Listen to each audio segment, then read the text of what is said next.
ngrebut kuwasa. Babar pisan ora putuhku mung urip ayem tentrem ning tlatah Mangir.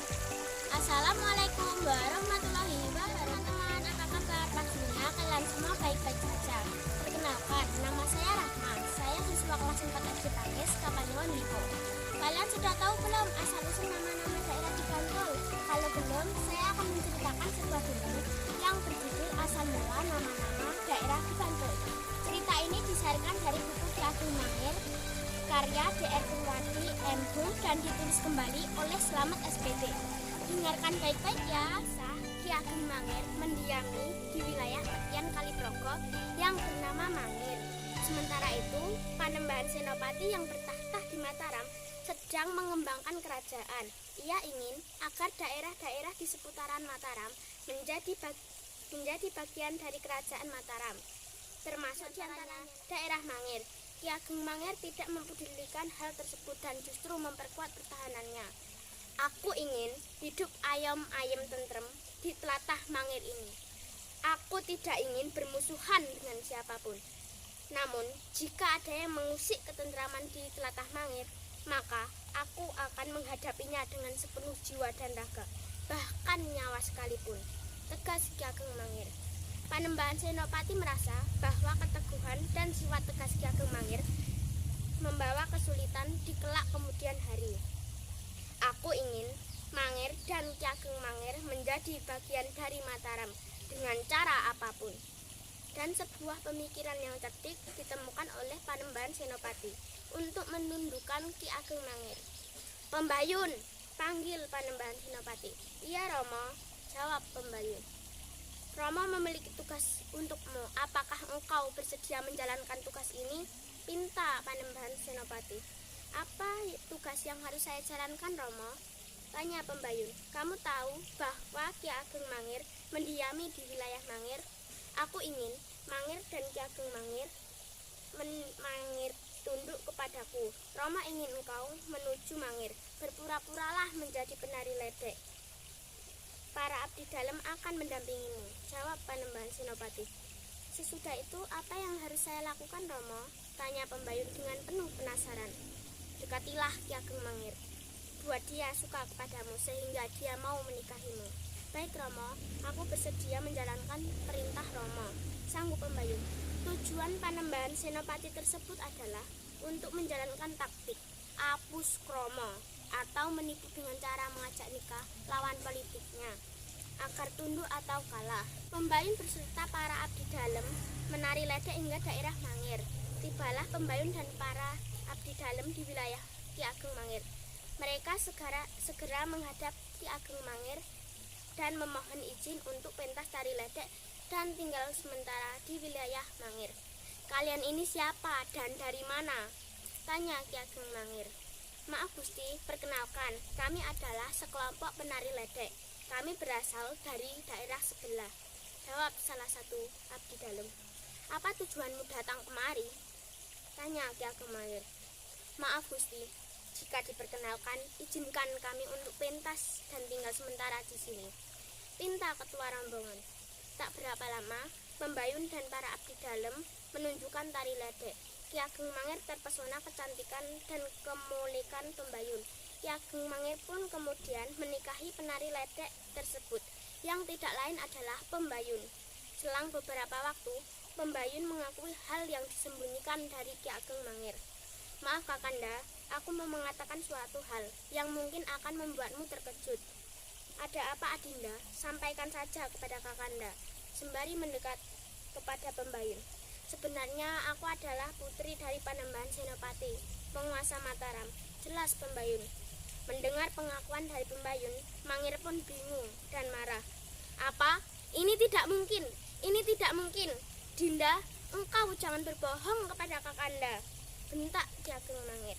Maaf Kakanda, semua ini benar. Aku adalah putri dari Panembahan Senopati, penguasa Mataram.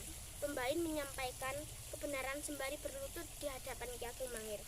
Karena cintanya yang begitu besar kepada Pembayun, Ki Ageng Mangir bisa menerima keadaan Pembayun. Pembayun, karena aku benar-benar mencintaimu, aku memaafkan kesalahanmu, kata Ki Ageng Mangir. Kakanda, Bersediakah suatu saat Kakanda sowan kepada Romo Panembahan Senopati? Bujuk Pembayun. Iya Adinda, aku bersedia. Sekarang kita bersiap-siap. Besok pagi kita berangkat ke Keraton Kota Gede untuk bertemu Romo Panembahan Senopati, jawab Ki Ageng Mangir. Ki Ageng Mangir dan Pembayun beserta pengawal bersenjata lengkap memulai perjalanannya dari Mangir menuju Kota Gede. Mereka berangkat pagi-pagi buta karena hanya di sini untuk beristirahat. Perintah Ki Ageng Mangir. Baik Gusti, jawab salah satu prajurit. Musim dingin membuat rombongan kedinginan. Ada apa dengan kalian prajurit? Kenapa kalian jongkok dan tubuh kalian berodok? Tanya Ki Ageng Mangir dengan suara keras. Ampun Gusti, kami jongkok karena kami kedinginan. Udara pagi di sini benar-benar dingin, jawab para prajurit. Karena melihat hal tersebut, Ki Ageng Mangir berucap, nek eneng rejaning jaman, daerah iki tak jenengin jodok. Karena rasa penat telah hilang, perjalanan pun dilanjutkan kembali. Saat tiba di suatu desa, rombongan Ki Ageng Mangir berhenti sejenak karena salah satu pengawalnya membisikkan sesuatu kepada Ki Ageng Mangir.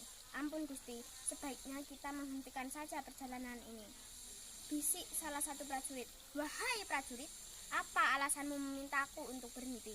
Tanya Ki Ageng Mangir. Ampun Gusti, apabila perjalanan ini kita teruskan, maka nyawa kita sudah dipal, artinya akan melayang. Penjelasan dari kata pal dari salah satu prajurit tadi menjadi asal dari kata ngepal atau pal bapang. Selangkah demi selangkah, perjalanan terus berlanjut. Ketika rombongan berhenti di suatu tempat di utara Ngepal, hati Ki Ageng Mangir mantul-mantul tak karuhan. Apakah perjalanan harus dilanjutkan atau kembali ke Mangir? Batin Ki Ageng Mangir. Hati yang mantul-mantul itu jadilah nama Bantul.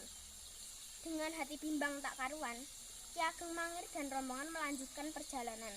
Para pengawal selalu menyarankan untuk kembali, namun istri tercinta merayunya untuk meneruskan perjalanan.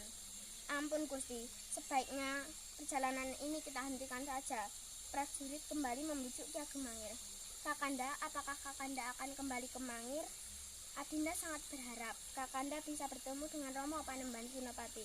Pembayun berusaha untuk menguatkan perjalanan. Hati Ki Ageng Mangir terasa terjepit. Maka suatu daerah di utara kota Bantul ada yang bernama Cepit. Hal ini terkait dengan kondisi Ki Ageng Mangir yang merasa terjepit untuk terus melanjutkan perjalanan. Sebelum memasuki Kedaton Mataram, prajurit Mataram menghentikan rombongan Ki Ageng Mangir. Mohon maaf Gusti, kami diperintahkan Gusti Panembahan Senopati untuk meminta seluruh persenjataan Ki Ageng Mangir, kata salah satu prajurit. Kenapa Romo Panembahan Senopati meminta seluruh persenjataan kami? Tanya Ki Ageng Mangir. Maaf Gusti, beliau mengatakan bahwa pertemuan ini pertemuan keluarga, tidak perlu ada persenjataan, jelas prajurit Mataram. Akhirnya persenjataan Ki Ageng Mangir dilucuti oleh prajurit Mataram. Tempat di mana pengawal Ki Ageng Mangir dilucuti senjatanya menjadi nama tempat yang bernama Nitian, berasal dari rombongan Ki Ageng Mangir yang ketitik membawa persenjataan lengkap. Dalam perjalanan dari Nitian ke Keraton Kota Gede, hati Ki Ageng Mangir giwang atau bimbang karena pengawalnya sudah tidak bersenjata. Daerah itu dikenal dengan sebutan Kampung Giwangan. Ki Ageng Mangir dan Pembayun akhirnya sampai ke Keraton Kota Gede. Mereka berdua menunjukkan dharma baktinya kepada Panembahan Senopati selaku orang tua dan mertua. Sebelum ditutup, pesan moral dari cerita tadi adalah 1. Anak harus patuh terhadap orang tuanya. 2. Kita harus mencintai dan membela tanah air. Sebelum ditutup, izinkan saya menyampaikan sebuah pantun. Berkebaya sangat serasi, pergi berdua ke kondangan. Budayakan literasi, kembangkan perpustakaan. Nah teman-teman, itu tadi dongeng tentang asal-usul nama-nama daerah di Bantul. Sekarang kalian jadi tahu kan? Sekian dulu ya cerita dari saya. Sampai ketemu lagi. Wassalamualaikum warahmatullahi wabarakatuh.